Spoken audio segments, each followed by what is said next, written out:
টুঙ্গিপাড়ার ডুমুরিয়া গ্রাম আগে কোনো দিন এভাবে কাঁদেনি, এভাবে থমকে যায়নি বাড়ি বাড়ি।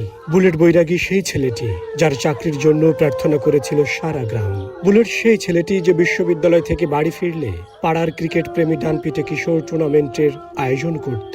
কুমিল্লায় সেই বুলেটকে প্রাণ দিতে হলো চাকরির ১.৫ বছরের মাথায়, চতুর্থ বিবাহবার্ষিকীর ৩ দিন আগে, একমাত্র পুত্রের প্রথম জন্মদিনের ২ দিন আগে। জীবন এমন নাকি বাংলাদেশের মানুষের জীবন এমন?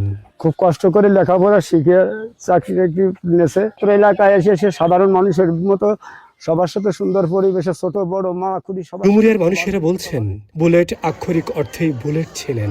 মেধায় চেহারায় অতুলনীয়, সুঠাম দেহ, এক পলকে মনে হবে সিনেমার নায়ক। ক্লাসে কোনো দিন দ্বিতীয় হননি। বুলেট বৈরাগীর এমন মৃত্যুতে মানসিক অস্থিরতায় ভুগছেন তার পরিচিতরা। গ্রামের প্রতিটি বাড়ি এতটাই স্থবির যে এমন ছেলেকে হারানোর শোক ১০০ বছরেও মুছবে না। এটি তথাকথিত কোনো ক্রাইম নয়, এটি এমন একটি আয়না যেখানে দেখা যায় রাষ্ট্রীয় নিরাপত্তার ভঙ্গুরতা, প্রশাসনিক প্রতিক্রিয়ার সীমাবদ্ধতা এবং মানব জীবনের নিদারুণ অবমূল্যায়ন। একটি রাষ্ট্র তার নাগরিককে তৈরি করে ভবিষ্যতের জন্য, কিন্তু যদি সে নাগরিক নিরাপদ না থাকে তবে বিনিয়োগ কি টেকসই? বুলেট আর ফিরবেন না, কিন্তু প্রশ্নগুলো থেকে যাবে, আর সেই প্রশ্নগুলোর উত্তর খোঁজাই হয়তো এখন সবচেয়ে জরুরি।